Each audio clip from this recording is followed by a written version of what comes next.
Olá pessoal, tudo bem com vocês? Minhas saudações e cumprimentos a todos e a todas aqui que estão acompanhando o canal. Mais uma vez aqui o professor Lucas, professor do curso aí de Direito Tributário e Processo Tributário aqui. Peço que curtam o vídeo, compartilhem com seus colegas, deixem as suas dúvidas aqui nos comentários, suas sugestões. Estou aberto aqui para ouvi-los, para conhecê-los. Inclusive sempre recomendo acessar o meu site pessoal, proflucasdireitotributario.com.br. Tudo junto mesmo, sem acento, sem nada, proflucasdireitotributario.com.br. Lá vocês vão me conhecer melhor, terem acesso às minhas redes sociais e ao meu e-mail para passar as dúvidas de vocês e sugestões para o canal. Pessoal, hoje nós vamos continuar o nosso estudo de impostos. Eu coloquei aqui federais, eu peço até desculpa aqui, pessoal, não é federal, que nós estamos tratando de impostos estaduais. Desculpe aqui o erro aqui de digitação. Nós estamos analisando o artigo 155, que são os impostos estaduais e também distritais. Nós analisamos os impostos, no caso, o ITCMD, que não se confunde com o ITBI, que é municipal, o ITCMD, que é o Imposto sobre a Transmissão, Causa Mortes e Doações, e o ICMS, que é o Imposto Estadual sobre a Circulação de Mercadorias e Serviços.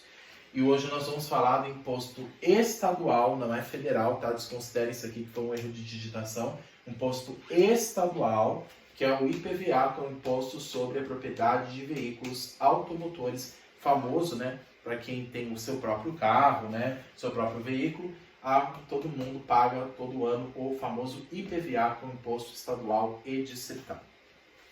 Imposto sobre a Propriedade de Veículos Automotores, artigo 155, inciso 3. Mas quando a gente fala de IPVA, pessoal, o que a gente precisa ter em mente? O IPVA se submete, primeiramente, aos princípios da legalidade e da anterioridade anual. Esses dois princípios se aplica o IPVA e se trata também de um tributo fiscal. É um tributo que é arrecadado pelos estados e o Distrito Federal para financiamento das suas atividades públicas. Então, por isso que se aplica as regras normais, legalidade e anterioridade anual. Então, todo ano é feita a apuração de IPVA. Mas no caso da anterioridade nonagesimal, que é no caso, lembra da anterioridade nonagesimal? Se há uma alteração de lei feita no final do ano, ele teria que esperar pelo menos 90 dias do ano seguinte para poder valer, né? Então, se há uma alteração em dezembro de 2023, ele teria que esperar 90 dias para poder valer em 2024. Aqui não se aplica a anterioridade nonagesimal ou noventena. Há uma exceção no caso de majoração da base de cálculo. Se houver a majoração da base de cálculo do IPVA, mesmo que seja aplicado em dezembro de 2023, já vai valer no primeiro momento de 2024. Então, a anterioridade nonagesimal não se aplica para o IPVA, apenas a anual. Então, passou o exercício financeiro seguinte, 2023, 2024, já passa a valer no primeiro dia do ano. Se houver alteração para mais, né, a majoração da base de cálculo de IPVA, que basicamente é o valor venal do veículo, né? Então, as pessoas que têm veículos automotores ou compram veículos automotores, é sempre todo ano feito o pagamento de IPVA para os estados. O IPVA, gente, ele é devido no estado ou no Distrito Federal em que o veículo foi licenciado. Então, se o meu carro ou a minha motobike foi licenciado no estado de São Paulo, por evidente, é claro, que o IPVA vai valer para o estado de São Paulo, tá bom? Então, nós, pessoas físicas e jurídicas, se aplica ambos a essa regra. Mas existe uma exceção que a gente vai ver lá na frente quando estudarmos imunidade tributária, que existe a questão da imunidade para os entes federados. Então, vamos supor o estado de São Paulo tenha veículos próprios, veículos para o governo do estado. Ou no caso a polícia civil, a polícia militar, tem os seus carros. Eles são passíveis de tributação de IPVA. Pela Constituição Federal, nós vamos ver que existe a questão da imunidade tributária para os entes federados.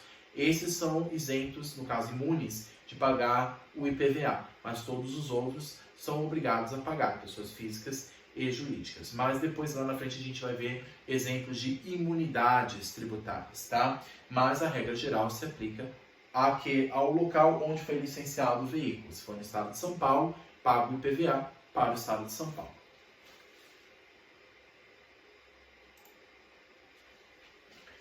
O Código Tributário Nacional, gente, é interessante dizer isso, porque em todos os impostos que nós analisamos, nós vimos que o Código Tributário Nacional e principalmente as leis federais tratam de normas gerais sobre a matéria. Mas quando a gente fala de IPVA, não existe essa norma geral. A gente viu norma geral no caso da Lei Candir, no caso do ICMS, não existe leis gerais federais para matérias de importação e exportação, existe leis gerais para matérias de IPTU. Então, mesmo que seja um imposto estadual, a maioria dos impostos tem a sua lei geral que trata sobre aquela matéria, exemplo do ICMS, que é a Lei Candir. Mas para a IPVA não existe uma norma geral. Vocês podem pesquisar na internet, vocês não vão conseguir encontrar uma lei federal sobre IPVA, ou mesmo o Código Tributário Nacional. Aí apenas vai se aplicar a lei estadual. Então, inclusive a Constituição diz isso, quando a União se abstém de tratar de uma lei geral dessa matéria, cabe ao Estado competente fazê-lo. Então, se não houver lei complementar federal para tratar dessa matéria de imposto estadual, caberá ao Estado fazê-lo. Então, o ICMS tem a Lei Candir. Todos os estados devem observar essa Lei Candir, que é uma lei complementar federal. É uma lei uniforme para todo o território.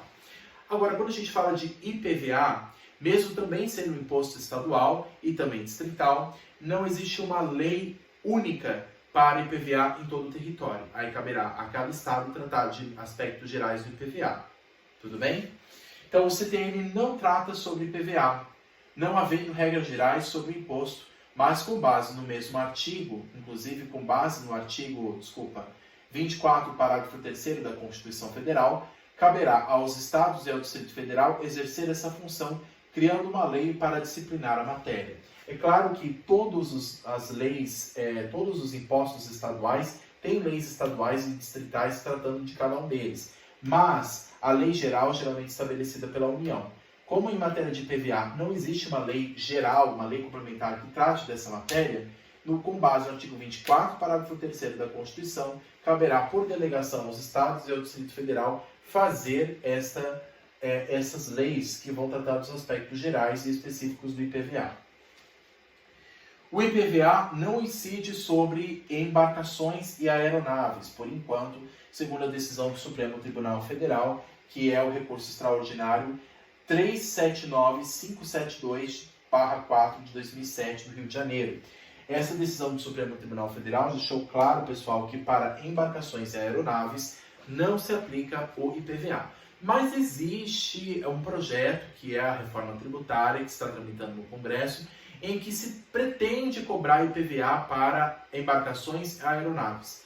Nada foi aprovado ainda, é apenas um projeto, mas que está em tramitação no Congresso. É importante dizer isso. Existem intenções na reforma tributária de mudar esse aspecto, mas por enquanto, a regra atual até esse exato momento, que vai se aplicar na prova e na OAB, é importante dizer que o IPVA não se aplica para aeronaves e embarcações, apenas, por exemplo, para carros, motocicletas, veículos automotores que são previstos pela Constituição, que são previstos em leis estaduais, não se aplicando a aeronaves e embarcações. Muito bem, qual que é o critério, pessoal, ou melhor, quais são os critérios adotados para a regra matriz de incidência tributária do IPVA? O que nós vamos tratar aqui são os critérios gerais tratados pela Constituição Federal, mas caberá a cada lei estadual tratar de cada um deles. É a lei estadual que vai estabelecer a regra matriz de incidência tributária. Como é um imposto estadual ou distrital, caberá a essas leis, estadual ou distrital, tratar da RMIT. Tá? O que nós vamos ver aqui é o aspecto geral pela Constituição, que é o que vão perguntar na prova para vocês. Ninguém vai perguntar, pessoal, lei estadual, até porque, no caso do exame da OAB, o exame da OAB é uma prova nacional, não é uma prova estadual. Então, só se aplica, só se estuda leis federais da Constituição, não leis estaduais. Mas a gente pode estudar aqui os aspectos gerais com base na Constituição, quais que são cada um desses critérios do IPVA. O critério material, é claro que é ter a propriedade de veículo automotor, seja ele carro ou uma motocicleta. Se encaixa no conceito de veículo automotor, então se aplica o IPVA. Basicamente isso. Qual que é o fato gerador? O que gera a obrigação de pagar IPVA, ter a propriedade de veículo automotor ou adquirir essa propriedade por meio de compra também. Critério espacial, território do Estado ou do Distrito Federal onde o veículo foi adquirido. Qual que é o critério espacial? território do estado ou do Distrito Federal onde o veículo foi adquirido, licenciado. Se eu comprei meu veículo em São Paulo, mesmo que eu leve para minha casa no Rio de Janeiro, eu vou pagar IPVA para São Paulo. Se eu adquirir e licenciei meu carro aqui em São Paulo, o meu IPVA será do estado de São Paulo, tá? Então, não é com base aonde eu moro ou com base onde está o meu carro, mas com base aonde eu adquiri o meu veículo.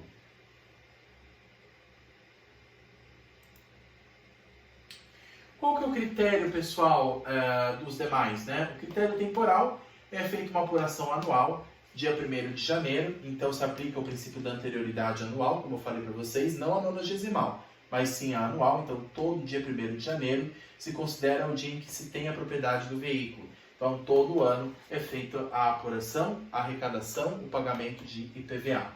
Qual que é o critério pessoal? Quem cobra? O Estado ou o Distrito Federal onde o veículo foi adquirido, onde o veículo foi licenciado. E quem que paga? É o proprietário do veículo automotor, aquele que tiver registrado com o documento do carro, né, devidamente habilitado, essa pessoa, o proprietário do veículo, que vai ter que pagar o IPVA pela posse do veículo, pela propriedade do veículo, né?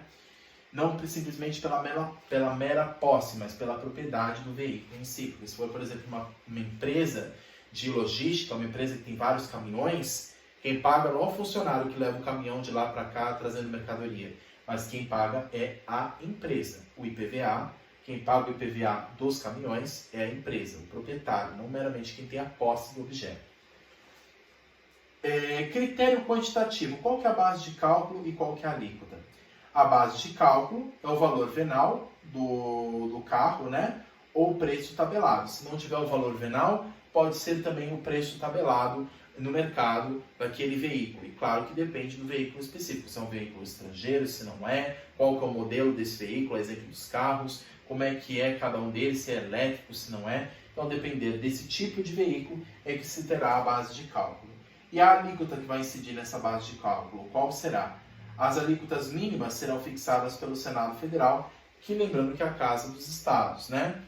E diferenciadas a depender do tempo do uso do veículo, bem como do seu tipo. Então, a depender do tempo de uso do veículo e dependendo do tipo que é o veículo, dependerá também a alíquota. Basicamente, quanto melhor o uso do veículo, quanto mais novo ele for e também quanto for, dependendo da sua natureza, poderá ter a sua alíquota variada. Se for um veículo de melhor qualidade, se é um veículo importado, se é um veículo que economiza gasolina ou não. Então, dependendo do quanto que é usado e do tipo do veículo, é que se aplica o IPVA. Dependerá de cada estado estabelecer essa regra específica. Mas o critério geral é esse, cabendo pela Constituição ao Senado Federal estabelecer as alíquotas mínimas de IPVA. E por que o Senado estabelece alíquotas mínimas? Para justamente evitar o que nós chamamos de guerra fiscal. Pode acontecer, pessoal, inclusive em matéria tributária, do estado de São Paulo, por exemplo, cobrar uma alíquota menor aqui e o estado vizinho, Rio de Janeiro, por exemplo, cobrar uma alíquota maior. Aí o que vai acontecer? Uma guerra fiscal. As pessoas vão preferir comprar veículos aqui em São Paulo e estimular os cofres de São Paulo, pagando IPVA para São Paulo, do que para o Rio de Janeiro. Então, o que o Senado faz para evitar esse tipo de guerra fiscal, conflito tributário entre estados? Ele estabelece uma alíquota mínima. Todos os estados, pelo Senado Federal, por resolução do Senado, devem ter essa alíquota mínima de tanto de IPVA. E caberá a cada um deles estabelecer se vão obedecer essa alíquota ou se terá uma alíquota ainda maior. Mas o mínimo tem que ser esse. E esse mínimo que é estabelecido é por meio de resolução do Senado Federal. Isso está previsto na Constituição. Bom, pessoal, nós vimos aqui, como nós falamos, os critérios material espacial e bem como também temporal, pessoal e quantitativo. Mas, como nós sabemos, ele é um imposto que não tem lei geral, não existe uma lei geral, como é no caso do ICMS, para tratar desse assunto. Então, caberá estudar a lei de cada estado para saber como é que o IPVA é tratado, como é que ele é disciplinado, qual que é a sua regra matriz de incidência, qual que é o seu critério material, qual que é o seu critério quantitativo, né? Quanto que é a base de cálculo, qual que são as alíquotas, depende da lei estadual. Lembrando que a OAB não vai cobrar lei estadual, nós não estamos falando aqui de concurso estadual, nós estamos falando aqui de uma prova federal a nível nacional, ou mesmo nas provas de faculdade, eles não vão cobrar a lei do Estado, apenas o que o aspecto geral da Constituição Federal trata de IPVA. Tudo bem? Se ficaram algumas dúvidas, pessoal, se ficaram outras sugestões também para as próximas aulas, eu estou à disposição de vocês, como vocês sabem, no site proflucasdireitotributário.com.br para o que for necessário. Tudo bem? Pessoal, muito obrigado mais uma vez pela atenção e bons estudos. Muito obrigado.